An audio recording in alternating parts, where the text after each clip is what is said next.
Hi! Magandang hapon! Nakikita nyo ako guys, nandito ako sa likod ng bahay namin.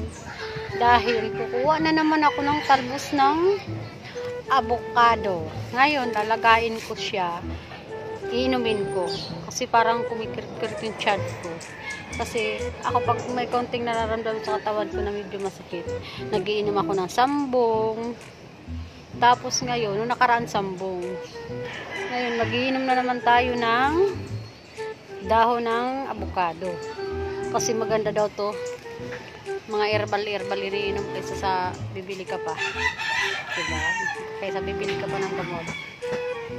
Magiinom na lang tayo ng talbos ng avocado. Ayan, dahon. Kaya lang, hindi masyadong matalbos. Diba? Ayun sa kabila may mga talbos.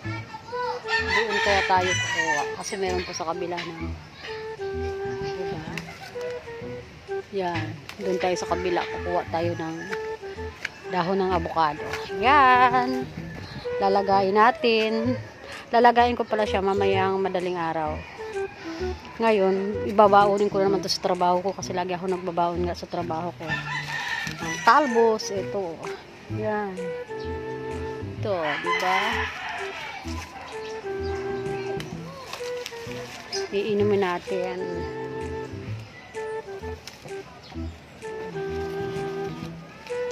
O, diba?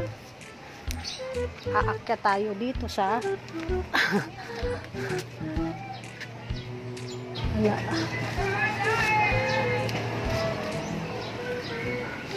Doon, marami. Dito.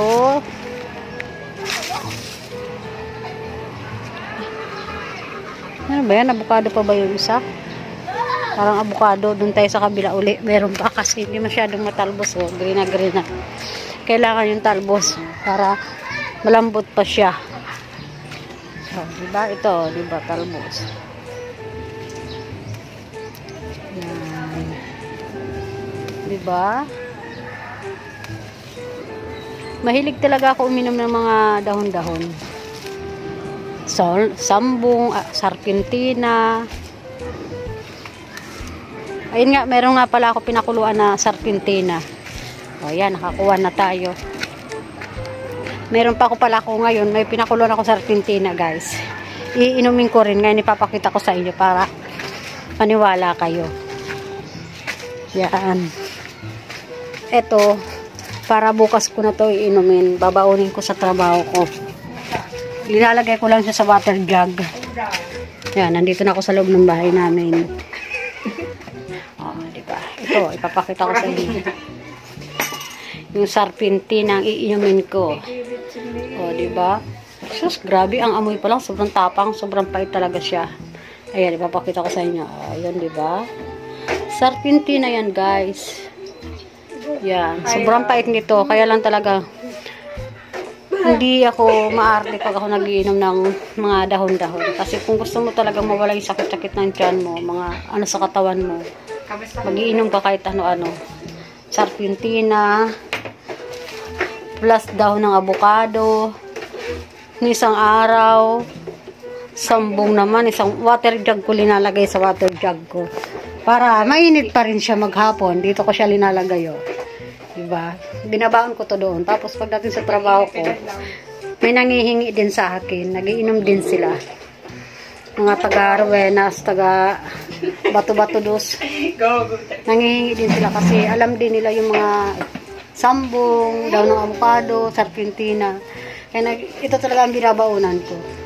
Mamaya madaling araw, papakuluan ko na, babaunin ko na doon sa opisina namin. Iniiwan ko lang to sa opisina namin. Pag-uwi namin, galing kaming rota, galing trabaho. Ito na iniinom ko, pinakatubig ko na, pinakakape. Hindi ako maarte pag ako nagiinom. Diba? Iinumin ko talaga to kahit sobrang pait. Wala sobrang init pa eh.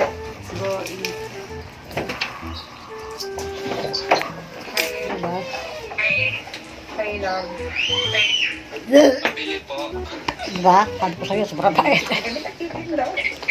Iinumin ko pa to guys. Mamaya kasi sobrang init. Babay na. Babay na.